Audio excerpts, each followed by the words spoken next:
न केवल रिश्ते को समझने के लिए, ये उदाहरण आपको जो दिए ना केवल रिश्ते को समझने के लिए बल्कि विद्युत फ्लक्स की जो है वैज्ञानिक सिद्धांत को भी यादगार बनाने के लिए बहुत महत्वपूर्ण है। तो हम आशा करते हैं उसको मेहनत करके जो है कहानी में इसको तब्दील करते हैं और कहानी को संदर्भित कर प्रश्न को उसमें सेट करके जो है आपको हम बताने की कोशिश करते हैं।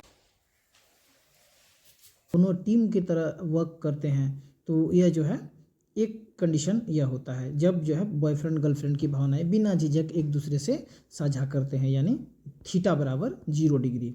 दूसरा कंडीशन जब रिश्ते में थोड़ी दूरी या गलतफहमी हो, यानी थीटा बराबर 60 डिग्री की बात कर रहे हैं, मतलब बॉयफ्रेंड और गर्लफ्रेंड एक साथ हेलो साथियों, कैसे हैं आप सब? आशा करता हूँ आप सभी अच्छे होंगे, मैं भी अच्छा हूँ। तो हर क्लास की तरह इस बार भी हम एक फिजिक्स जो है 12 फिजिक्स का न्यूमेरिकल को लेकर आए हैं जो बहुत ही महत्वपूर्ण है आप लोगों के लिए। और ना ही इस क्वेश्चन से जो है हम लोग कुछ सीखेंगे बल्कि अपने फिजिक्स को जो है बहुत विस्तृत रूप से हम लोग सीखेंगे। तो चलिए, आज नया है और इसको फ्लक्स जो है एक विद्युत फ्लक्स के विषय में हम लोग बात करेंगे इस क्वेश्चन के माध्यम से। तो आपका एनसीईआरटी किताब में जो है आप देखिएगा 1.15 क्वेश्चन है, 1.15 नंबर का है ना, ये क्वेश्चन है। तो इस क्वेश्चन को पढ़ने के पहले हम लोग एक इस पर कहानी पर हम लोग बात करते हैं, ठीक है। ये कहानी जो है, ये क्वेश्चन ही एक जो है समस्या बता रहा है, ठीक है। यदि इस तरह की समस्या किसी पर पड़ता है और उसे अपने गलती का एहसास होता है तो जो है वो चरणबद्ध तरीके से समस्या को हल कर सकता है ना। तो चलिए हम इसी प्रश्न को सरल और जो है स्पष्ट रूप से हम यहाँ बताते हैं ताकि छात्र न केवल इस समस्या को हल कर सके बल्कि भविष्य में आने वाली समस्या से भी बच सके। तो चलिए इस क्वेश्चन को पहले हम लोग पढ़ते हैं और समझते हैं कि क्या कह रहा है। इसी तो पढ़ते हैं, एक समान विद्युत क्षेत्र इतना दिया E = 3 × 10⁻³ न्यूटन पर कूलम पर विचार कीजिए। ये कह रहा है, एक स्टेटमेंट दे दिया है कि एक विद्युत क्षेत्र पर विचार कीजिए। इस क्षेत्र का 10 सेंटीमीटर भुजा के वर्ग के इस पार्श्व से जिसका तल YZ तल के समांतर गुजरने वाले फ्लक्स क्या है, ठीक है। दूसरा कह रहा है इसी वर्ग से गुजरने वाले फ्लक्स कितनी है यदि इसके तल का अभिलंब x अक्ष से 60 डिग्री का कोण बनाता है, ठीक है। तो क्वेश्चन भी जो हम लोग इसको जो है जिस कहानी में संदर्भित करेंगे इस क्वेश्चन को, उस कहानी भी सेम टू सेम हम लोग यहाँ, हो सकता है आपके बुक के क्वेश्चन को पढ़ने के बाद आपके दिमाग में तुरंत नहीं क्लिक होता है कि बात क्या कह रहा है, ये थोड़ा सा अपनी भाषा में कहता है। इसलिए हम आपको आपकी सरलता के लिए आपको सरल ढंग से समझ में आएगा, इसीलिए जो हम इसको हमेशा उसको मेहनत करके जो है कहानी में इसको तब्दील करते हैं और कहानी को संदर्भित कर प्रश्न को उसमें सेट करके जो है आपको हम बताने की कोशिश करते हैं। तो चैनल को लाइक तो बनता है यार, लाइक तो करो और इसको जो है सब्सक्राइब भी कर दो, है ना, ताकि इस तरह का वीडियो जो है जैसे ही हम डालेंगे तो सबसे पहले जो है अगर आप ऑल का बेल आइकन को दबा लीजिएगा, ऑल को प्रेस कर लीजिएगा तो सबसे पहले आपको प्राप्त हो जाएगा और आप देख लीजिएगा और लाभान्वित हो जाइएगा। तो चलिए हम लोग इस क्वेश्चन को तो हम लोग पढ़ लिए। तो एक समान विद्युत क्षेत्र दिया गया है ना, और इस क्षेत्र का 10 सेंटीमीटर भुजा के वर्ग के उस पार्श्व से जिसका तल YZ तल के समांतर गुजरने वाले फ्लक्स क्या है, यही आपको पूछ रहा है। दूसरा क्वेश्चन पूछ रहा है उसी से कि इसी वर्ग से गुजरने वाले फ्लक्स कितनी है यदि उसके तल के अभिलंब x अक्ष से 60 डिग्री का कोण बनाता है। तो मतलब यहाँ पे जो है ये जो दी गई जानकारी जो दी है ना, ये इसी क्वेश्चन के मूल चीज को यहाँ पर हम लिख दिए हैं। दी गई क्या है, विद्युत क्षेत्र आपका दिया हुआ क्वेश्चन में, वर्ग की भुजा दिया हुआ है 10 सेंटीमीटर भुजा, यानी इसको 10 सेंटीमीटर को हम मीटर में चेंज कर देंगे तो 0.1 मैंने 100 से भाग कर दी 0.1 मीटर हो जाएगा।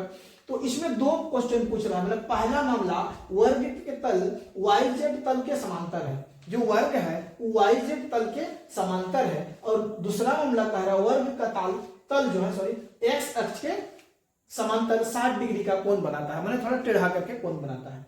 तो विद्युत फ्लक्स आपको निकालना है।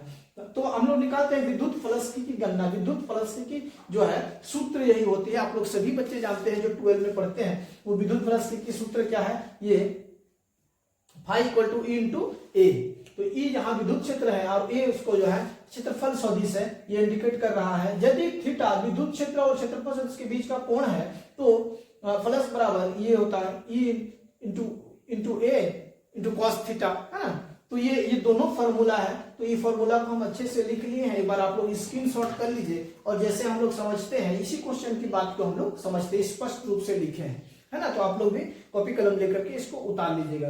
देखिए दूसरा मामला कह रहा है, पहला मामला कह रहा है कि वर्ग के तल YZ के समांतर, ये जो है ना ये एक वर्ग है, वर्ग का तल जो है ये जो तल है ये YZ, इधर x है इधर y है इधर z, ये विद्युत क्षेत्र इधर है ना, ये विद्युत क्षेत्र इधर है। तो इस पर जो फ्लक्स गुजरेगा, कितना फ्लक्स गुजरेगा, तो जितना विद्युत क्षेत्र और फ्लक्सों की संख्या तो बराबर हो जाएगी ना। तो देखिए विद्युत क्षेत्र आपका इतना है, तो ये देखिए कहां पर पहला वाला, हाँ वो तो YZ तल के समांतर वर्ग का तल है तो उसकी अभिलंब I दिशा में होगा, यह ठीक विद्युत क्षेत्र E की दिशा में ही होगा, सॉरी विद्युत क्षेत्र की दिशा जिधर होगा उधर ही उसका फ्लक्स भी जो है उसका फ्लक्स भी उधर ही जाएगा। तो यही क्वेश्चन में कह रहा है, ये नियम भी है। तो थीटा इक्वल टू, चूंकि देखिए सब अभिलंब पर है, मतलब उसके नॉर्मल पर है, ये वर्ग की जो है तल जो है नॉर्मल पर है, तो थीटा इक्वल टू 0, कोई अंतर ही नहीं है, इसी पर जो है नॉर्मल है ना, इसी पर। तो a बराबर a स्क्वायर मैंने भुजा स्क्वायर, वर्ग का क्षेत्रफल बराबर भुजा स्क्वायर, तो चूंकि भुजा हमको 0.1 है तो इसको स्क्वायर कर देते 0.01 मीटर स्क्वायर।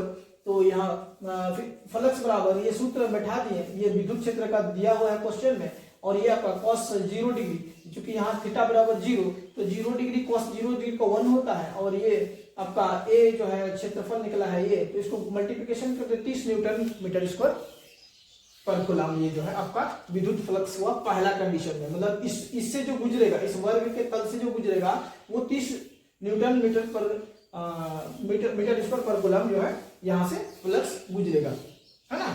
तो ये आपका पहला मामला में कहा है। दूसरा क्वेश्चन कह रहा है कि इसी वर्ग के तल वाले फ्लक्स कितनी है यदि उसके तल के अभिलंब x अक्ष से 60 डिग्री का कोण बनाता है। मतलब यहाँ पे देखिए ये जो है, यहां से अगर आप देखिएगा तो ये चूंकि x अक्ष तो ये है इधर है, तो ये जो है आपका चल गया तो x अक्ष के समांतर, लेकिन ये जो है ये y जो है ये 60 डिग्री से x के साथ झुका हुआ है, ये जो है ना 60 डिग्री के साथ झुका हुआ है, मतलब यहाँ पे थोड़ा सा आप टेढ़ा होकर के ये जो जा रहा है, तो ये जो विद्युत फ्लक्स इसमें जाएगा थोड़ा कम जाएगा, है ना। इससे इसकी तुलना में जो सीधा है 90 डिग्री उसकी तुलना में ये कम जाएगा। कहने का मतलब है आप और आपके बॉयफ्रेंड की अगर बात करेंगे तो अगर सामने सामने आपकी बॉयफ्रेंड रहेगी, मतलब अच्छा व्यवहार रहेगा, तो आप एकदम अच्छे से उसके साथ रिलेशन निभाएंगे। विद्युत फ्लक्स का मतलब यहाँ हम लोग समझेंगे इसकी भावनात्मक रिश्ता, है ना, कि कितना भावनात्मक रिश्ता आप अपने आमने सामने बॉयफ्रेंड अगर रहेगा, आपसे एकदम अच्छा रिलेशन रहेगा, तो जो है मतलब बहुत अच्छे आप आदान प्रदान, भावनात्मक चीज का आदान प्रदान कर सकते हैं। और अगर आपकी गर्लफ्रेंड थोड़ी टेढ़ी है, तो पता नहीं क्या गुस्सा गया टेढ़ी, मतलब मन मुटाव करके अगर चलेगा तो उतनी भावनात्मक जो है भावनात्मक तो रहेगा, लेकिन उतनी जो है अच्छे से आपका रिलेशन जो है नहीं रह सकता है, पता है। तो क्योंकि वो मुंह टेढ़ा करके नहीं, कहावत मेरी बोलता है कि मुंह टेढ़ा करके हमेशा घूमते रहते हैं, मुंह टेढ़ले रहता है। तो वही मुंह जब 60 डिग्री पर जब घूम करके ऐसे आपका रिलेशन रहेगा तो फिर वो आपका विद्युत फ्लक्स जो मतलब भावनात्मक तो जो क्या होता है उसको जुड़ाव जो है वो कम हो जाएगा, लगाव, भावनात्मक लगाव या रिश्ता आपका कम हो जाएगा, यानी विद्युत फ्लक्स जो है आपका कम हो जाएगा। और अगर सीधा एकदम आपके अच्छे रिश्ता है, मतलब आप जितना उसको भावनात्मक आदान प्रदान हो रहा है, अच्छे एकदम सब जो है आमने सामने है, तो इसका मतलब ये आमने सामने का मतलब हुआ कि अच्छा विद्युत एकदम रिलेशन अच्छा है, प्लस अच्छा जा रहा है। लेकिन अगर थोड़ा टेढ़ा हो जाएगा तो उसमें विद्युत कम हो जाएगा। उसी चीज को जो है हम लोग ये विद्युत फ्लक्स की जो यहाँ पे इसमें भी पहला कंडीशन में भी विद्युत फ्लक्स निकाले हैं, दूसरे कंडीशन में भी, यहाँ दूसरी कंडीशन में भी विद्युत फ्लक्स निकाले हैं। तो आखिर ये विद्युत फ्लक्स एक कहानी में क्या रोल प्ले करता है, इस विद्युत फ्लक्स जो है से क्या समझते हैं। तो इस कहानी और विद्युत फ्लक्स के संदर्भ को जो है रियल लाइफ की कहानी से या रियल लाइफ के किसी व्यक्ति की भावना या रिश्ता से जोड़ करके आसानी से देख सकते हैं, है ना। यहाँ पर हम लोग चलिए उसी को देखते हैं कि ये किस तरह से जो है ये आपका संबंध है इस कहानी से। और गर्लफ्रेंड की भावना बिना झिझक एक दूसरे से साझा करते हैं तो वह जो है रिश्ता परफेक्ट रिश्ता कहलाता है, यानी थीटा बराबर 0 डिग्री, है ना। समझ में आ रहा है ना। तो इसमें क्या होता है कि वो सीधे सीधे एक दूसरे से बात करते हैं, कोई गलतफहमियां नहीं होती है, उनके बीच जो है भावनाओं का प्रवाह पूरी तरह स्पष्ट होती है ना। दोनों टीम की तरह वर्क करते हैं। तो यह जो है एक कंडीशन यह होता है जब जो है बॉयफ्रेंड गर्लफ्रेंड की भावनाएं बिना झिझक एक दूसरे से साझा करते हैं, यानी थीटा बराबर 0 डिग्री। दूसरा कंडीशन, जब रिश्ते में थोड़ी दूरी या गलतफहमी हो, यानी थीटा बराबर 60 डिग्री की बात कर रहे हैं। मतलब बॉयफ्रेंड और गर्लफ्रेंड एक साथ एक दूसरे को समझने की कोशिश तो कर रहे हैं, लेकिन उनकी संवाद शैली में समस्या है, वे खुलकर बात नहीं कर पाते, उनके बीच थोड़ा झुकाव अलगाव होता है, गलतफहमियां बढ़ जाती है ना।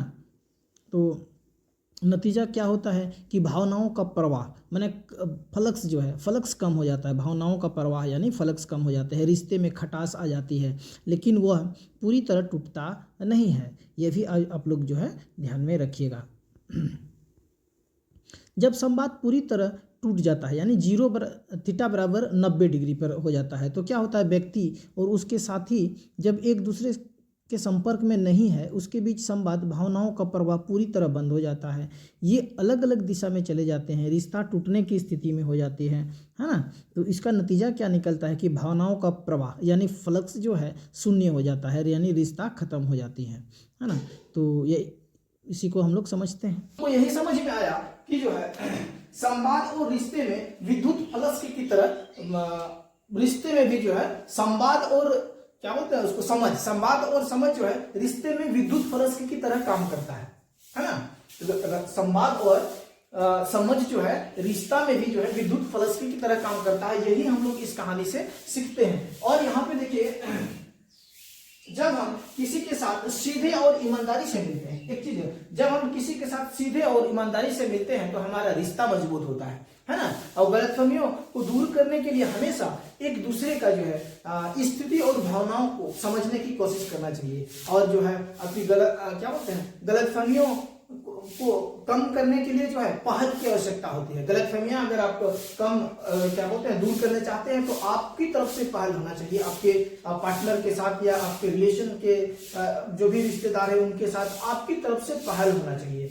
आप मान लीजिए 1 महीना से फोन में बात नहीं किए हैं तो एक बार वो आप ये मत सोचिए कि जो है वो पहले फोन करेगा या उसमें आप ही पहल कर लीजिए, सबसे ये है। इसके बाद जो है आप जो है आपके रिश्ते जो है ठीक हो जाएंगे, है ना। तो इस क्वेश्चन से हम लोग यही समझते हैं ताकि जो है आपकी संवादहीनता का जो है अभाव हो जाए, दूर हो जाए। यह उदाहरण न केवल रिश्ते को समझने के लिए है, ये उदाहरण आपको जो दिए ना केवल रिश्ते को समझने के लिए बल्कि विद्युत फ्लक्स की जो है वैज्ञानिक सिद्धांत को भी यादगार बनाने के लिए बहुत महत्वपूर्ण है। तो हम आशा करते हैं आपको कुछ ये प्रश्न से सिखा पाए हैं। अगर आप लोग लाभान्वित हुए हैं इस क्वेश्चन से तो आप जो है चैनल को सब्सक्राइब भी कर दीजिए, शेयर भी कर दीजिए, है ना। इन्हीं शब्दों के साथ अंत करते हैं।